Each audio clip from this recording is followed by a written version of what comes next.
Queridos discípulos líderes, bienvenidos a la clase número 6 de la materia El Pentateuco. En esta clase veremos la historia patriarcal, la vida de José, de los capítulos 37 al 50. José es uno de los personajes más atrayentes de la Biblia. Estudiosos dicen que era un idealista práctico que tuvo al principio de su vida sueños que lo animaron y lo guiaron por el resto de su vida. Él manifestó tal vez el carácter más cristiano de todas las personas en el Antiguo Testamento. Se nota la importancia de José en el hecho de que se le dedica casi tanto el espacio en el Génesis como a Abraham. José es importante porque fue el eslabón entre la vida nómada de los hebreos en Canaán y su vida sedentaria en Egipto. Podemos ver que José cumplía los mandamientos del Señor y lo amaba. Soportó tentaciones, soportó la prisión, soportó ser vendido y todo esto porque amaba a Dios y él creía que tenía un propósito. Dios había revelado a Abraham que su descendencia pasaría 4 siglos en tierra ajena, como dice Génesis 15, del 13 al 16. Y dijo Jehová a Abraham: Ten por cierto que tu descendencia será extranjera en tierra ajena y será reducida a servidumbre y será afligida por 400 años. Pero también a la nación a la cual servirán, juzgaré yo, y después de esto saldrán con gran riqueza.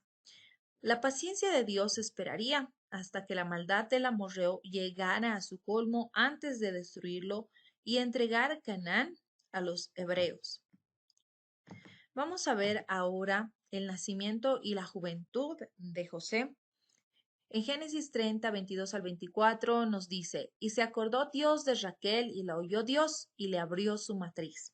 Y concibió y dio a luz un hijo y dijo: Dios ha quitado mi afrenta. Y lo llamó su nombre José, diciendo: Añádeme Jehová otro hijo.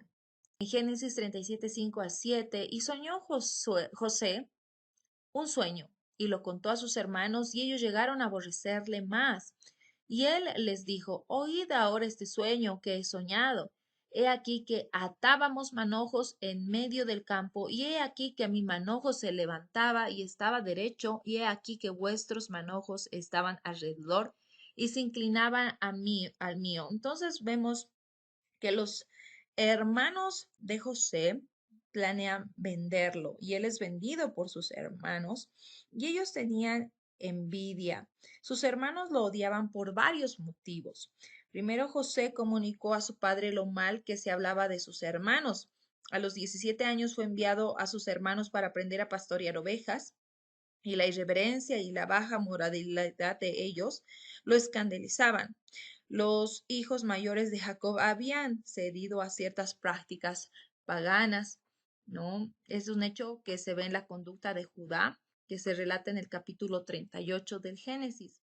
Parece que entre todos los hijos de Jacob, solo José se mantenía en las normas de la religión de Jehová. Si José hubiera participado en las conversaciones inmundas y la conducta mundana, lo habrían aceptado como uno de ellos. También vemos que sus hermanos lo odiaban porque Jacob lo amaba más que a sus otros hijos, pues José nació en la vejez de Jacob y era el primogénito de su esposa predilecta de Raquel. Jacob expresó abiertamente su favoritismo cuando le regaló a José una túnica de colores. También sus hermanos lo odiaban porque José contó ingenuamente, ¿no?, los sueños que profetizaba, que el resto de su familia se inclinaría ante él en la misma forma que la gente rendía homenaje a los reyes en aquel tiempo. Entonces vemos que luego José es vendido por sus hermanos en Génesis 37, 28. Y vinieron varones mercaderes de Madián, los cuales sacaron a José de la cisterna y le trajeron arriba y vendieron a José a los ismaelitas por 20 piezas de plata y llevaron a José a Egipto. Entonces vemos que los hermanos actuaron por envidia y odio. ¿Por qué? Porque ellos estaban con una conciencia endurecida, a pesar de la angustia y de los ruegos de José, como dice la Biblia en Génesis 42, 21. Luego José llega a la casa de Potifar. Esto lo podemos ver en el capítulo 39 de los versículos 1 al 20. Vemos que vendieron a José a Potifar y él era un capitán de la Guardia Real, una persona de influencia en la corte del faraón. Luego vemos la integridad que mantuvo José ante la tentación presentada por la esposa de Potifar. Vemos cómo ella quería dormir con José. Dice la Biblia, aconteció después de esto que la mujer de su amo puso sus ojos en José y le dijo, duerme conmigo. Y él no quiso. Y dijo a la mujer de su amo, he aquí que mi señor no sabe lo que hay en casa conmigo y todas las cosas que tiene las ha puesto en mi mano. No hay otro mayor que yo en esta casa y ninguna cosa me ha reservado sino a ti, por cuanto tú eres su mujer. ¿Cómo pues haría yo este grande mal y pecaría contra Dios? Hablando ella a José cada día y no escuchándola él para acostarse al lado de ella, para estar en su compañía. Aconteció después de estos acontecimientos que José entró en casa para hacer su oficio y no había ahí hombre de los de casa.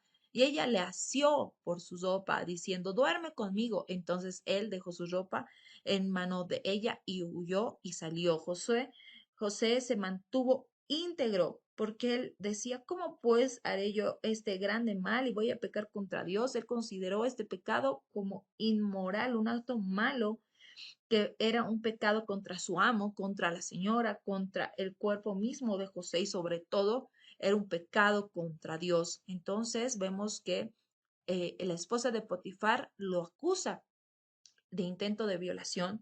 Cuando nos narra la Biblia en Génesis 39, 13 y 18, cuando vio ella que le había dejado su ropa en su mano y había huido fuera, llamó a los de su casa y les habló diciendo, mirad, nos ha traído un hebreo para que hiciese burla de nosotros. Vino él a mí para dormir conmigo y yo di grandes voces y viendo que yo alzaba la voz y gritaba, dejó junto a mí su ropa y huyó y salió.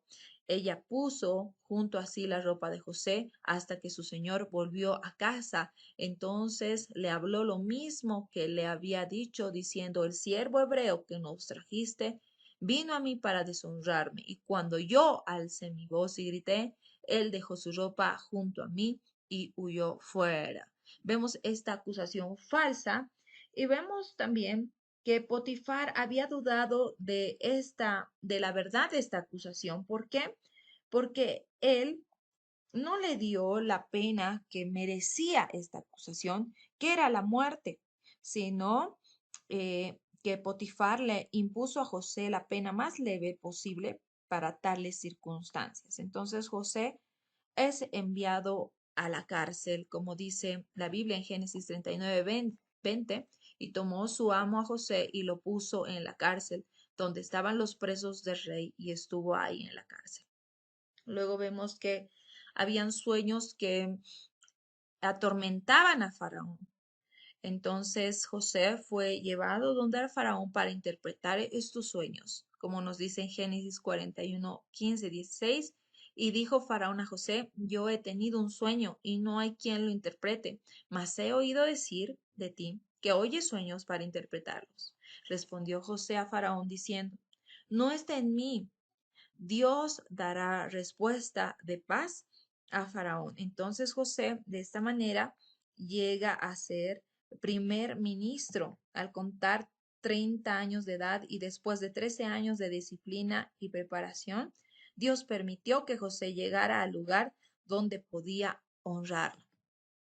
Entonces fue el ascenso de José en Egipto, como dice la Biblia en Génesis 41, 39 y 41. Dijo entonces Faraón a José, pues ¿qué Dios te ha hecho saber todo esto? No hay entendido ni sabio como tú. Tú serás sobre mi casa y por tu palabra se gobernará todo mi pueblo. Solamente en el trono seré yo mayor que tú. Luego vemos que vienen los 7 años de prosperidad de Egipto y los 7 años de hambre. Y José vuelve a reencontrarse con su familia, una reunión con sus hermanos, Génesis 45, 4 y 5. Entonces José dijo a sus hermanos, acercaos ahora a mí. Y ellos se acercaron y él dijo, yo soy José, vuestro hermano, el que vendisteis para Egipto. Luego leemos el encuentro de José con su papá Jacob.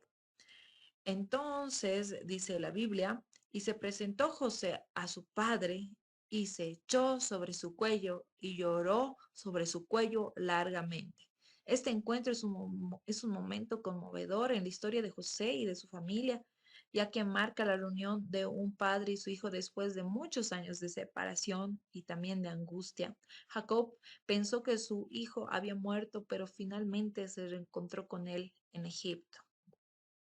Finalmente, la historia de José termina en Génesis 50:26. Así murió José a la edad de 110 años y lo embalsamaron y fue puesto en un ataúd en Egipto. Con esto hemos terminado esta clase. Que Dios les bendiga.